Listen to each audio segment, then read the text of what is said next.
All right, hey, this is Jamar Johnson with GetRecruitedFast.com and the CBL Community Basketball Leagues, here today with good friend, Indiana legend, high school basketball in general, Damon Bethea. Damon is a childhood friend of mine. We grew up battling from back in the day in the backyard. Just a lot of fun growing up together, man. And, Indiana basketball it was nothing like our era. And today I wanted to bring you on, Damon, because not only did you grow from just, Indiana basketball, you are in the realm of world-class basketball, whether it's coaching or business operations on the basketball side, man. So it's like an honor for me to, not only as a friend, but to have you on the show to help our players, parents, and, coaches out there that are looking to do things with basketball and learn a little bit more, man. So I know this content today is going to be really helpful. So with that, Damon, talk a little bit about your background and just bring us up to speed to where you are today. Well, obviously, I'm, honored to be on here with you, Jay. It's been a long time coming from our little battles when we was 9 and 10, and I took my ball and told you to go home because you beat me. Long time coming. Obviously growing up in Indiana and being able to play high school basketball in Indiana was a great honor. And then going on to Michigan State, and then obviously after Michigan State, I had a 6-year pro career, and then after that, I got into the coaching realm and trying to help the young players of the game at the college level. I was a head coach at the junior college level, and then I was a assistant at the Division I level for 2 years, and then I moved on to the pro ranks, in which I owned and coached a minor league team in the International Basketball League. From that, I catapulted into doing a lot of work in China. I coached the Shanghai Sharks, was a consultant there. Also, that catapulted into me working for the Utah Jazz and being a player evaluator for them, which catapulted into sports management role that I have now, which we take teams overseas to China to play against other countries' national teams, not just China's national team, but national teams from around the world in Olympic level, round robin tournament type scenarios that help them prepare for the Olympics, for the World Championships. But my teams are usually the teams that are made up of players who are trying to make it, not on the LeBron James level, not on the Steph Curry level, but on a level where 90% of all basketball is at. Is how do you make it? How do you lift yourself from each step you go to? Right. And it's all about, guys don't understand that it's several facets, alternatives out there to getting to the NBA. The NBA is the creme de la creme of leagues. That is the icon of basketball around the world, whether you want to believe it or not. Shanghai Sharks is a big, organization. They're probably I would consider them to be something like maybe the Lakers or the Celtics, of China basketball. You know what I mean? So that's a pretty big operational organization is there as well. But Damon, let's go back a little bit. Let's talk about your high school days, because and I'm gonna go off of what I remember and stuff. You really came of age, I remember, in high school, like your sophomore season. You were, in that development stage in your freshman year, but then your sophomore year, I think that summer was your transition into where you knew you were a good player, especially in the northern Indiana area, if not the state. Did you play on any AAU teams? I know you did, but I want you to answer this for the audience and stuff like that. Talk about that summer of transition for you and what that looked like. Well, that summer started off as, that summer in between freshman and sophomore year, I went to 5-star basketball camp. And I didn't know anything about basketball camp at all. I played primarily on the freshman team as a freshman. I played some JV. I was a talented player, but I couldn't put it all together. I had skills in each area. You would see flashes of being able to put it on the floor or go past somebody. Flashes of I'll hit a jump shot, flashes about I'll get a tip in. It was all just different flashes. And then I went to 5-star basketball camp, and I got a lot of confidence because I played against other players who were of equal size and skill set. I came out of nowhere. I was hungry. And a lot of people didn't even notice that going into my sophomore year, I had 70 letters from different colleges already, and I had never even played a varsity game. And all I did was keep on working. But that summer, I started playing for our good old Tiffany's AAU. Yep. Well, no, that summer, freshman year, I played for Napanee AAU down with Larry Lakins, who was a NCAA state, North Carolina State legend. And we played on them teams too, Jay. Yep. AAU for 1 year. We did. We played 1 year of that. Then we transitioned to Tiffany's, and we played Tiffany's. We played with a young guy by the name of Glenn Robinson. I'm sure everybody out there knows who that is. And Glenn was in his developmental stage as well, because back then everybody knows Glenn as a jump shooter. As picked, right. He can pull up to. Glenn never shot a jump shot. No time that I ever saw him play AAU, and I played with him for 3 years. He never shot a jump shot. He just stayed in and around. He was a pure power player back then at that stage. At that stage. And so for me, going back there and looking at that development stuff, it's like we didn't have all of the, there's a lot of bells and whistles that go along with being a player to be developed. You can get a, personal trainer. You got a gym to go to. Well, we grew up playing basketball outside. Right. Hey, right. Like right now, everybody hands on with us. We had to go out there and develop ourselves. That's right. And we had to develop ourselves. Now, once the season got in, coach could work with us, or school started. We have our open gyms and all that. But in the off season, really starting in that springtime, when it's time to get out of school, you really don't have a lot of development. And it was all about that drive and that passion. And I always tell people, you can't put gas in a bicycle. So if you don't have it in you, right. If you don't have it in you, it's not going to go. You can't force something. So it's got to be that inner drive, which nowadays, a lot of kids right now, it's laid out for them. But if they put a little bit of drive behind that stuff being laid out, you'll see that stairwell going on. But you have to work, and you got to get in where you fit in. You can't say, hey, you know what? I'm a 6'9", but your footwork and your ball handling, say you're a 6'9" center, but you want to be a 6'9" 3-man. Well, you got to work to get to that, where it's second nature on the basketball court that you can do all those moves. But your time is in front of you right now. This is what I tell a lot of young kids. It's like, you have to put the work in. You put whatever you put in, like our parents used to tell us, whatever you put into it, that's what you're going to get out of it. You wash the dishes wrong, you're doing them over. Right. Absolutely. That's how dishes get washed wrong. I know your mother, my mother. Hey, they wasn't playing.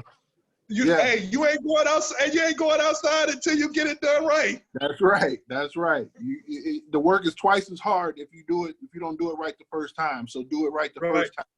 I want to go back to a couple things that you said earlier. Number one, going to 5-star camp. People don't understand that back in the day, there's a plethora of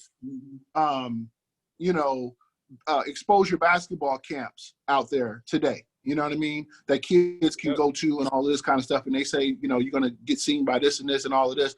But back when we grew up, 5-star, you wanted to go to 5-star because, number one, that's where, college coaches weren't just coming to look at kids at 5-star. Mm-hmm. College coach were your coaches. Big difference. Yep. You know what I mean? Mm-hmm. Big difference. I mean, when you getting coached by Rick Pitino and Bobby Knight and, all these, Calipari, these are coaches where they got their, training and from a coaching perspective at 5-star. So Yeah. If you went to 5-star, you were getting seen by the coaches. And not only that, they were, measuring you from a player perspective of just being coachable. You know what I mean? And they can tell what your skill level, where you was at, how you was developing, and most likely could project how you were going to develop. So that's why you left there. And by your sophomore year coming into that sophomore season, you had 72 letters and hadn't even played a varsity game yet. So that was the power of, 5-star, man. Legendary camp. It was a week long. And seriously, if you were a player that went to 5-star and you survived the whole week, that was saying something about you, because they had camp. It was outside. It was outdoors in the sun, on tennis courts and all of this kind of stuff. I remember, even my own high school teammate, Sean Kemp, he left in the middle of the week because he was like, man, it's crazy, man. Who's out there in that hot sun? He wasn't trying to do all that. You know what I mean? So it's just that's one thing I want to say. But then another thing that you said that I want parents to get a hold of is, you can't put gasoline in a bicycle. That is a huge statement, because we see a lot of parents today, especially sometimes former players and former athletes. They push their kids so hard, and they want their kids to be more than what their kids want. You know what I mean? Yeah. And you can't, as a parent, we can't want it more than our child. Right. You know what I mean? So that's very important, that if they show the interest, if they show that they're willing to put in the work, that we totally support them and get behind them on that. But, I do hate it when I see parents just pushing their kids, because what they're doing is really, by the time they get to the 7th or 8th grade, they burn out and they don't want to do it no more. You know what I mean? And they totally walk away from the game, and they get into something else. Hopefully they get into something positive, but I've seen a lot just go totally bad direction with it. You know what I mean? Once they get away from the structure and all that kind of stuff. So that's huge in what you said. And I just want parents and players to catch a hold of that. The other thing, so now you get recruited out of high school, you go to Michigan State. Michigan State, this is college basketball royalty. This is not like Nebraska. At Nebraska, when I went out there, here I am coming from one of the heavy traditional, highly taunted, rated basketball programs in the state of Indiana, and I go to a football school where it's totally flipped. So, what was it like at Michigan State, man? Because, like, when I went to Nebraska, the expectations just weren't there. They was like, hey, if you guys go 500, great job. You know what I mean? Right. But it's like, for you guys, it's like, we don't get to the Final Four, we don't win a national championship, we had a, effed up season. So what was that, talk to us about, from when you hit campus that freshman year and that expectation and just the work, because, you went Michigan State 4 years, graduated. I mean, nobody sticks around in a D1 program like that unless they're doing something right. Right. Well, I got blessed with 5 years. I had to end up redshirting my freshman year because we had Matt Stiganga. And Matt Stiganga. And plus, we're younger for our age group anyways. So, our birthdays are later in the year. And it probably took me, even though I came out of high school with so many accolades and all of that, I got there, and Michigan State, I knew it was serious business. Here it is, the man that was the head coach. He coached Magic Johnson in college. He won a national championship. Judd Heathcote. Coach Judd Heathcote. And obviously Coach Izzo was the associate head coach at the time. So I've known Coach Izzo since age 15. But we were loaded up. I look around the locker room, everybody's got the same type of stats I have. Right. Coming out of high school. You got to get in where you fit in. And it's funny because they treat us They treat us like we are grown men, but they aspire for you to be a professional, not only on the court, but off the court. And the stakes are always high. I don't care if we playing Morehead State or we playing Michigan with Jalen Rose and Chris Webber. The stake of the games is always high. So that's the mindset that you have to have 30 times in a season. And on our campus at the time, you know, our football team was struggling a little bit to kind of find their identity and get back to their Rose Bowl championship days that were a couple years before I arrived. So we were the main people on at a Big Ten school. Right. It's like we were an NBA team, like we were NBA High players. visibility. And, High visibility. huh? High visibility. High visibility. Yeah, high visibility. So, you know, we you know, playing at Michigan State was, hey, you know what, I ended up learning how to play a role. I became a elite defender at the college level, even though at high school I was a very, very high profile scorer. I could score the basketball. Right.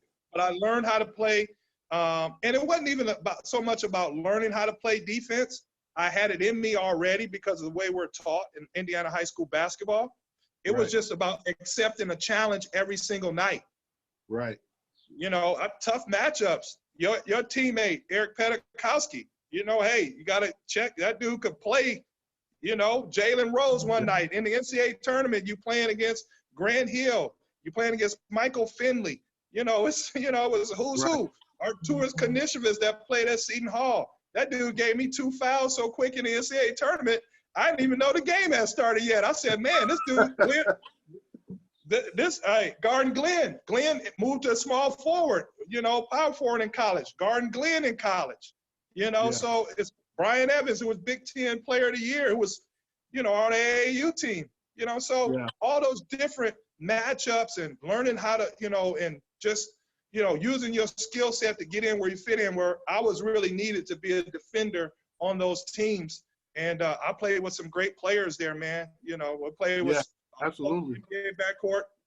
You know, Sean Respert, the second all-time leading scorer in the history of the Big Ten, just to Calbert Cheaney. Like, can you believe that? Like for 3 years, I was playing with Respert. This dude is one of the elite scorers in the top 2 all-time in the history of the, you know, one of the greatest basketball conferences ever, and he's on the roster.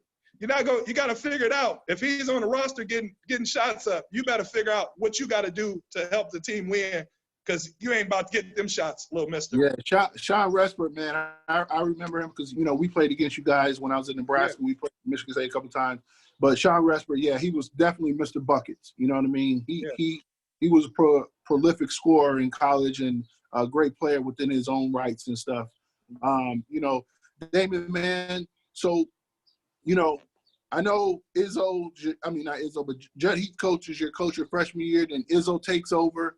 You know, there with this, and Izzo was on the staff for, you know, some years. He had been with Coach Heath. So the transition for you guys was probably seamless. And, you know, he went right back to setting that foundation of building a national, you know, powerhouse. College basketball, man, and that's what it is today, man. It's like every year you look up, Michigan State somehow, some way is in the Final Four. You know what I mean? And that's because, you know, I just truly believe, you know, the foundation of the program and what the coaches have done with the players and the expectations that you all as players go into programs like that. So that's why it was important for me to have you on the show, because I want these high school players to understand, man. I've talked to a lot of college coaches, man, and I'm actually doing a video on this that I'm going to be releasing soon. But one of the number one things college coaches say about these high school players that I'm hearing that is common, and I mean common denominator with all these coaches, is a lot of these coaches are saying, man, a lot of these kids think they're better than what they are.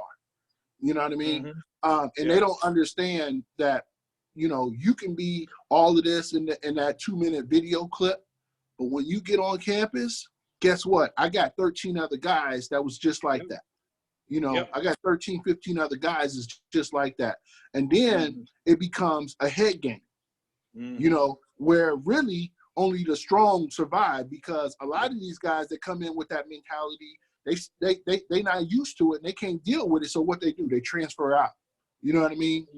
So I had a chance to speak with, you know, and interview Georgia State, Chris Kreider the other day, Georgia State University, and he talked about how heavy the transfer portal is right now, because, you know, there's just a lot of kids, you know, transferring and moving and stuff. But, really comes down to, man, that attitude of players, being able to say, okay, this is what I did in high school. Now I'm starting a new chapter.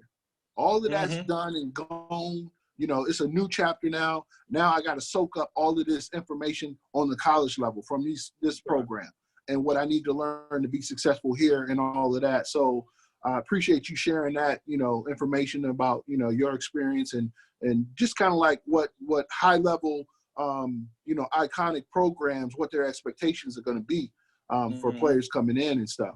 So Damon, man, let's talk about, you've done some great work. I know we're going to briefly talk about the IBL, the International Basketball League.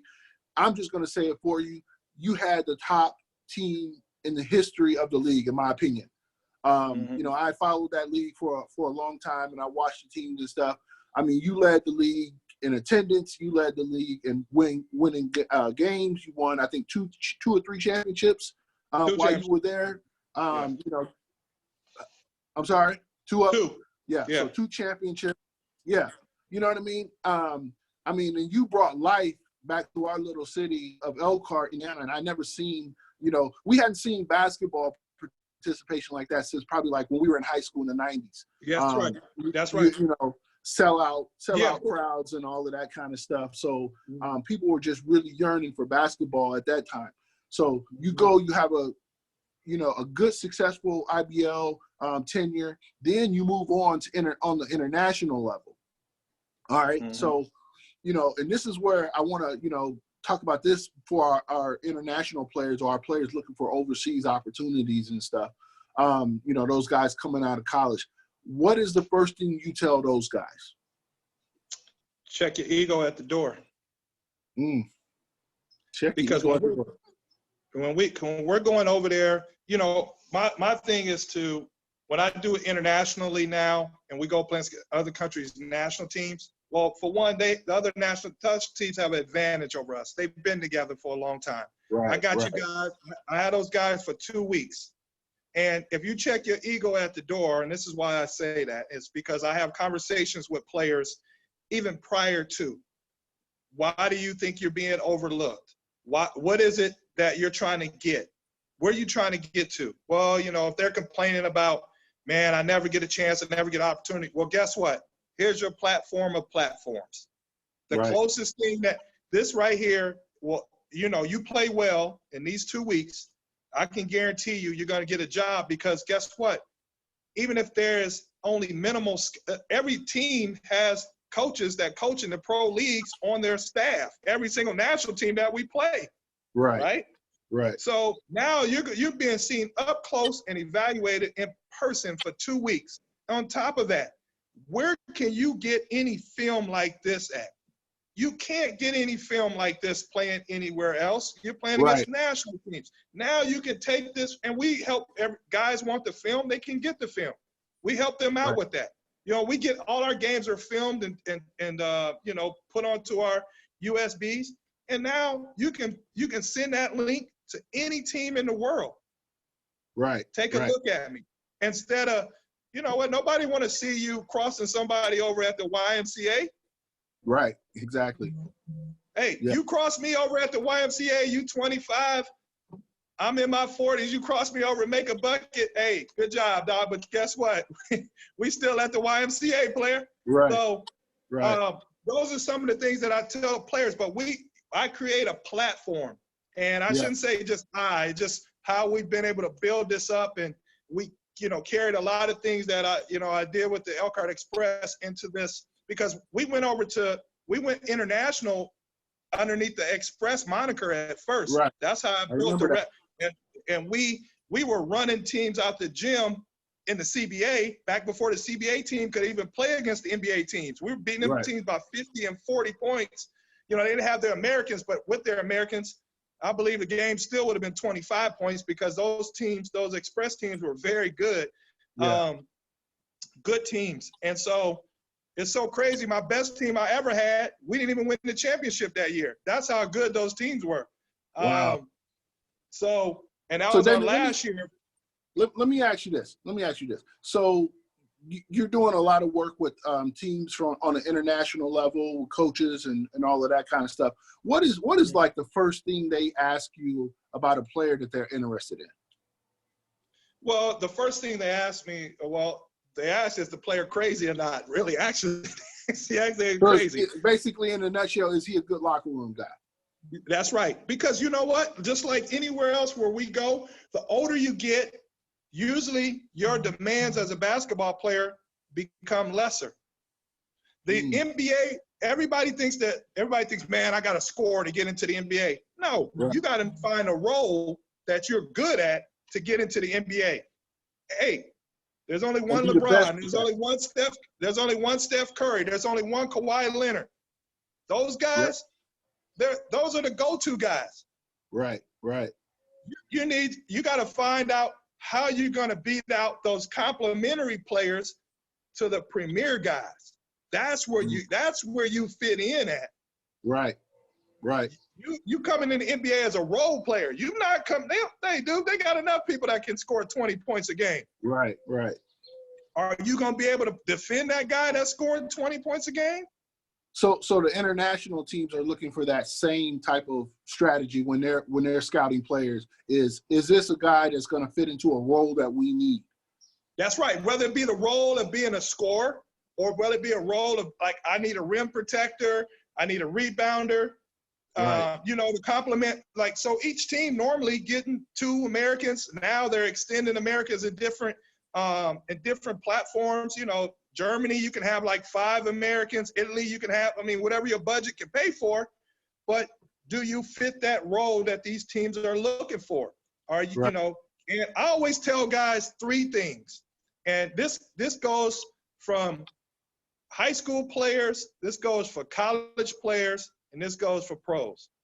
Can you score at your position? Can you defend your position? And can you rebound at your position? If you can do those 3 things, you can be a successful basketball player and you can move on up. If you can take out, and even when we played back in the day, it's like when playing in Europe, it's like, okay, I'm going against other teams, American. We gotta equal that out. Right. If he's got 20 and 10, then if that's what he's averaging, then he better only get 14 and 6 tonight. Right. Right. Because then I want my numbers to stretch out a little bit further, no matter what, because you want to come out ahead in those matchups. So can you score at your position? If you're a shooting guard, are you knocking down the shots you're supposed to knock down? I'm not talking about no between the legs fadeaways from 25 feet, which I call crap shots, or everybody thinking that rest in peace, Kobe Bryant. It's only one Kobe. Right. So can you rebound your position? Are you getting killed on the glass? I don't care if you're a guard. I don't care if you're a center. And can you defend your position? Can you sit down and can you chase guys off screens? Can you sit down and defend? Can you bump uglies down there with the big dudes if you're a big dude and be effective and be a position defender or a shot blocker? It's just simple. Basketball is still simple. If you put all the stuff into a pot, you stir it up, it's still going to roll out a simple game. Absolutely, man. So, David, man, we're going to end it right there. That was a great word for everybody, on every player on every level, to take that and start, using that for their own development, to measure their own self in their game and stuff like that. So again, man, I just want to thank you for coming on the show and doing this with me and stuff. It's been a pleasure. One more last thing before we do, Jet. I want to ask you about this because I'm hearing it through my grapevine, so I got to put you on the spot and ask you about it, man. I hear that there's a documentary movie coming out on the legend of Damon Bethea. What's up with that, man? Tell me about it. Give me a little snippet. Give me something. Give me a teaser. It's actually about our life in China. We had a short documentary series about it that aired on Stadium Sports in 2018. And then in 2018 in the summer, we actually did a movie. They followed. The movie is it's highly professionally done. We're about to go on a 12 to 14 city viewing viewing tour once we get through all of this stuff that's going on in the U.S. right now.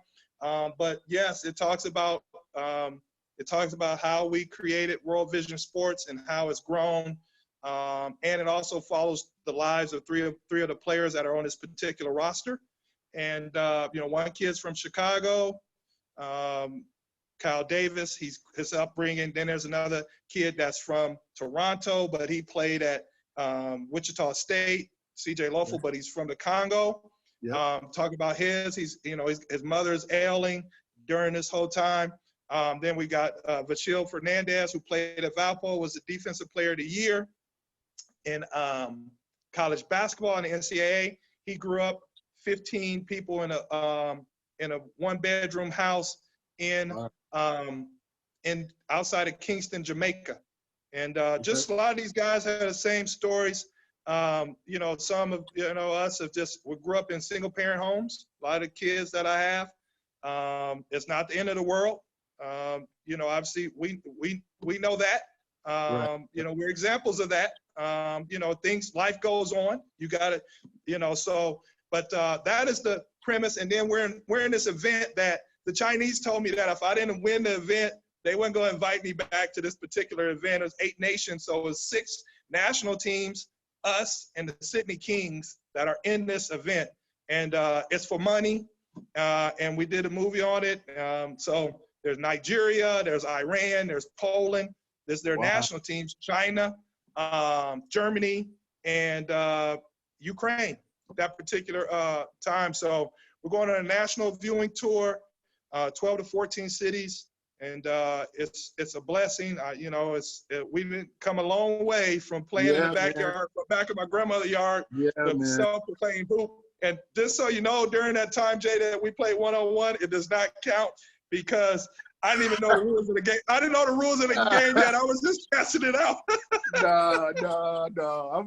You got to take that L that I gave you, man. You got to take it. Nah. Hey, man, listen. David, man, I'm so proud of you, man. I'm honored to be a friend. We like family more so than anything. But hey, man, you're doing awesome work, man, and just appreciate everything that you've done for the game. Much continued success, man. I hope the tour stops here in Phoenix so we can check it out. But if not, you know what I'm saying, get us that list of cities, man, so we can make sure people get out to check that out when you guys do your releasing your tour, man. So again, man, thank you for everything and joining us on the show today, man. And we'll talk to you later, man. Have a great rest of your day. All right. Much love, Jay. Bro. Appreciate you, brother. All right. Love you, man. Love you.